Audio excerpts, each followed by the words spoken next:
Well, some of the parties that we've met here over the past week or so have been around for quite a while, but the Renewable Energy Party is one that's been freshly minted for this federal election. One of the New South Wales Senate candidates is Peter Breen. Welcome to 702 Mornings, Peter. Well, good morning, Wendy. Thanks for giving me a ring and the chance to talk about the renewables industry. Thank you very much. You're very welcome. So tell us about the part. Well, we pretty much know what you stand for, right? Yeah. But how long have you been around, and how many members do you have? So we have 550 members, which is the amount you need to register.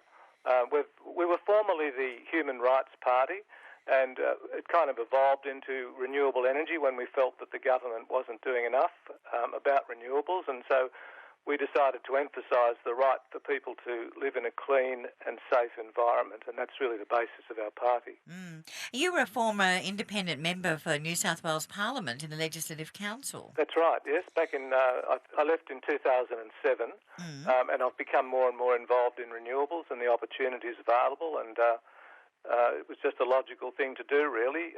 When you don't have the money that the coal industry has and other supporters of various government policies, then the next best thing, if you want to lobby the government, is to have a political party. And this party is a grassroots party. People are just concerned about renewables. They think there are wonderful opportunities for renewables, for investment, for growth, and all the things that Malcolm Turnbull talks about. And yet he doesn't talk about renewable energy. He doesn't talk about the trillions to be invested over the next 2 decades. And he wonders why people are unhappy, why he's losing popularity. Renewables are the most important growth opportunity in the Western world, and Mr Turnbull is ignoring it. What about the Labor Party's position, Peter?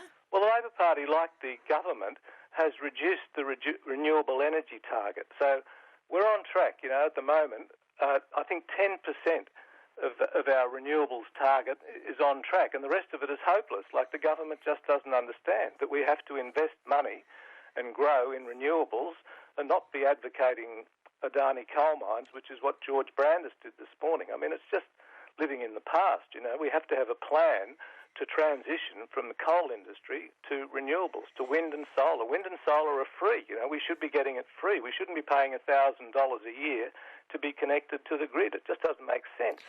So one of your policy platforms is by 2030 all of Australia's electricity will come from renewable resources. Doable? Doable, absolutely. Like, it would take 10 years to transition to 100% renewable electricity. All we need is leadership, and the government will. There's plenty of money to be invested. There's trillions. Beyond Zero Emissions published a report just a few weeks ago. There's $28 trillion to be invested in renewables, and here we are way behind our renewable energy target. And according to Bloomberg Finance, New Energy Finance, only 10% of our target is achievable. I mean, that is just ludicrous in this day and age. Growth, talk about growth and development opportunities, we're missing them all. So tell me how many candidates you have and where you are on the paper. Where can we find you? Okay, so we've got candidates in the Senate election in each state. We've also got lower house candidates in Tasmania and Victoria. We've been fortunate enough to get preferences on the how to vote tickets from both Greens and the Labor Party.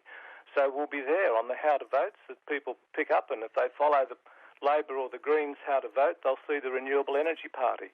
That's really where we're going to get our votes from. And where's your ballot draw?